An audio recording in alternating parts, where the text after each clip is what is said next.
ईश्वर का चमत्कार। एक बार एक छोटा सा बच्चा शहर सबसे बड़ी दवाइयों की मार्केट में दुकान दुकान जाकर कुछ मांग रहा था, लेकिन हर दुकान से वह निराश होकर लौट आता।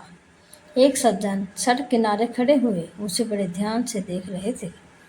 वह जिस दुकान के बाहर खड़े थे, जब वहां से भी निराशा के साथ बाहर निकला तो उससे रहा नहीं गया और उसने बच्चे से पूछ लिया कि तुम कौन सी दवाई ढूंढ रहे हो?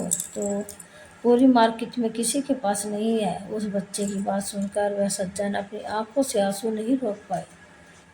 उस बच्चे ने बताया कि उसकी माँ बहुत बीमार है। उसके पिता ने बताया कि उसकी माँ का दिल का ऑपरेशन होना है। उसके पिता का कहना है कि उनके पास पैसे नहीं हैं। अब ईश्वर का चमत्कार ही तुम्हारी माँ को बचा सकता है। इसलिए मैंने अपनी गुल्लक तोड़ी, उसमें से कुछ सिक्के निकाले।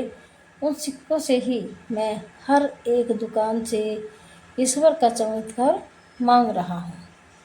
लेकिन कोई डांट कर भगा देता है तो कोई हंस कर आगे जाकर ढूंढने को कहता है।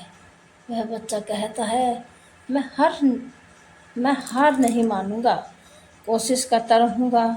कहीं से तो ईश्वर का चमत्कार मिलेगा जिससे मेरी माँ बच पाएगी।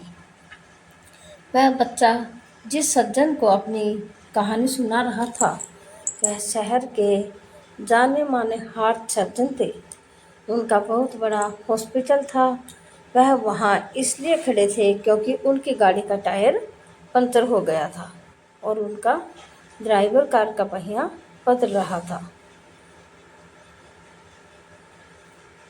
कुछ समय पहले जहाँ वह टायर पंचर होने के कारण परेशान थे, अब समझ चुके थे ईश्वर ने इस बच्चे की मदद के लिए ही मेरी गाड़ी का टायर पंचर किया है। उन्होंने उसी समय एम्बुलेंस बुलाई और उस बच्चे के साथ उसके घर गए। उस बच्चे के पिता ने कहा, डॉक्टर साहब, मेरे पास इलाज के पैसे नहीं हैं। उन्होंने जवाब दिया, आपको पैसे देने की ज़रूरत नहीं, आपके पैसे आ गए हैं। डॉक्टर साहब जब बच्चे से मिले थे, उस समय उन्होंने उस बच्चे से इलाज के लिए एक सिक्का ले लिया था ताकि बच्चे की खुददारी को ठेस न पहुँचे। और वह बच्चा तो जानता ही नहीं था कि उसकी माँ के इलाज में कितने पैसे लगेंगे।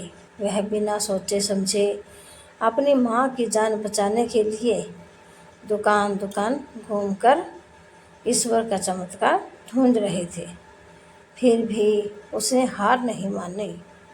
बच्चे की इस कोशिश को देखकर ना केवल डॉक्टर साहब ने उसकी माँ का मुफ्त इलाज किया, बल्कि उस बच्चे की कॉलेज तक की पढ़ाई का पूरा खर्च उठाया। सच ही कहते हैं, कोशिश अगर सच्ची हो तो ईश्वर किसी न किसी को सही समय पर सही जगह भेज ही देते हैं। इसीलिए तो कहते हैं, कोशिश करने वालों की हार नहीं होती। ऐसी ही और ज्ञानवर्धक कहानियों के लिए आप हमारे चैनल को लाइक करें, शेयर करें।